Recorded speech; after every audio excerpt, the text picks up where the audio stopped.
Un saludo cordial para todos.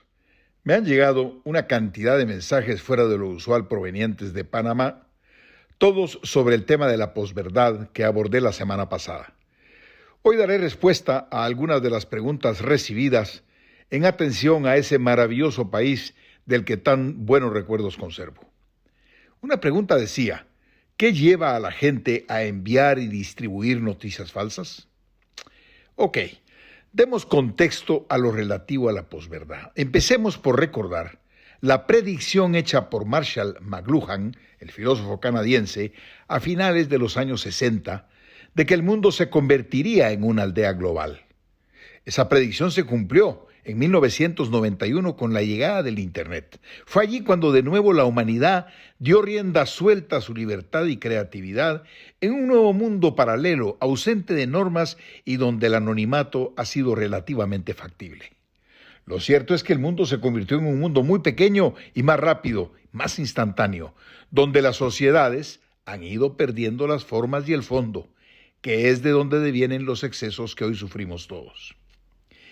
Y luego alguien pregunta, ¿quién genera este tipo de noticias y con qué intención lo hacen? El origen obviamente responde a intereses particulares. La ausencia de normas y la posibilidad del anonimato generaliza la mala práctica, por así decirlo. Pero ojo, nadie dice nada o nadie se lo piensa hasta que no sale directamente afectado. Y aquí quiero decir algo muy importante. La broma, la burla, la difamación y hasta el insulto parecieran no tener consecuencias. De hecho, han existido siempre y al final quedan en el olvido.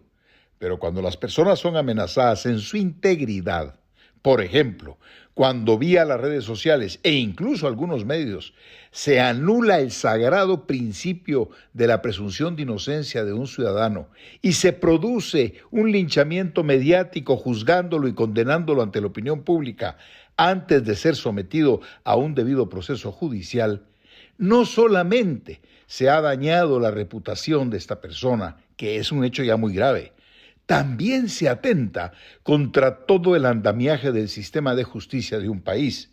Y eso sí es muy serio, porque al atentar contra el sistema de justicia se está erosionando la piedra fundante de nuestros sistemas democráticos y de libertades. Adelante, una distinguida dama preguntaba, ¿las redes sociales han acabado con la credibilidad de los medios escritos y los noticieros de televisión, correcto? Veamos, esta semana, por ejemplo, ocurrió un hecho impensable hasta hace poco. El nuevo director de la BBC de Londres, Tim Davie, prohibió a sus periodistas que expresen sus opiniones políticas en las redes. Si quieren ser columnistas de opinión o hacer campaña por un partido en las redes sociales, me parece una opción válida, advirtió. Pero entonces no deberían trabajar en la BBC. Y esto no es otra cosa que retomar el rigor periodístico. La práctica del periodismo objetivo, aquel donde se reportan los hechos contrastados y no se opina sobre ellos. Y mi respuesta, señora, es no. Las redes no acabaron con la credibilidad de la prensa. Es cierta prensa la que ha terminado con su credibilidad al convertir la actividad periodística en activismo político. Y es que, en su afán de ganar notoriedad, algunos periodistas toman el camino corto de hacer activismo desde las salas de redacción y cuando les llaman la atención se victimizan diciendo que se les está coartando su libertad de expresión. Un conveniente chantaje al que muchos han cedido. Y es ese el momento en el que se inicia el desplome de la credibilidad, que es el activo más preciado de la prensa. Cuando se pierde la credibilidad, se pierde la masa de lectores. Luego se van los anunciantes y finalmente sobreviene la quiebra. Otra pregunta decía, ¿por qué se percibe una debilidad de parte de los gobiernos por momentos? Y a veces se piensa que los gobiernos van a derrumbarse por los ataques tan virulentos desde las redes. Bien, esta pregunta me pareció oportuna para ser escuchada en muchos sitios. Ciertamente sabemos, el gobierno es el mayor generador de noticias en un país. Y sin embargo, vemos a los gobiernos perdiendo el control de la agenda informativa y por momentos al borde del derrumbe, como bien lo señala quien ha preguntado. Hoy hay países en América Latina donde las comunicaciones gubernamentales siguen manejándose como hace 30 años.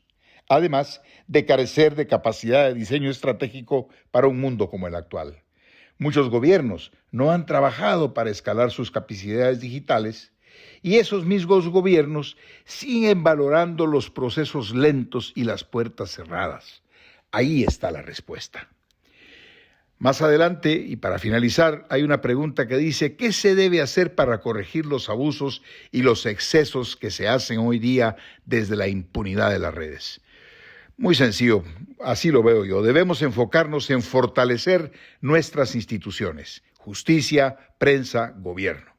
No olvidemos que en la conducción de una sociedad, idealmente, el gobierno da rumbo estratégico.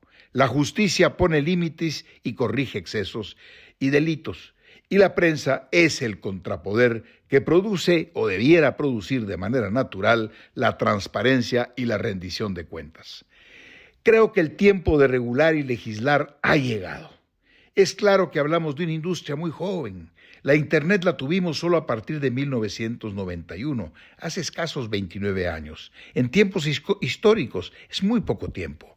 Facebook nació en el 2004 y Twitter en el 2006, WhatsApp en el 2009.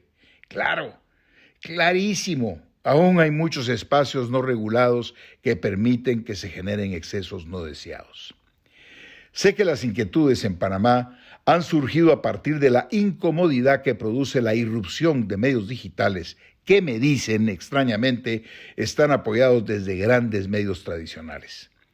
Este es un ejemplo claro de la enorme distorsión que opera en este nuevo mundo.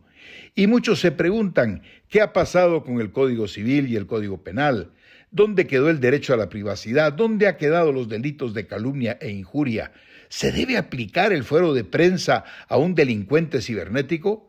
¿Acaso esos medios tradicionales no juegan al suicidio económico cuando apoyan un operador de redes que está en el límite de la legalidad? Creo que el reto es muy interesante, es un gran desafío al que se debe poner atención urgente, muy urgente.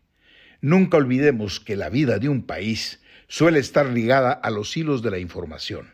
En consecuencia, mientras más cierta la información, más fuerte la sociedad. Ha llegado la hora de normar y legislar sin vulnerar el sistema de libertades. Soy Julio Ligorría en Nuevo Tiempo. Hasta la próxima.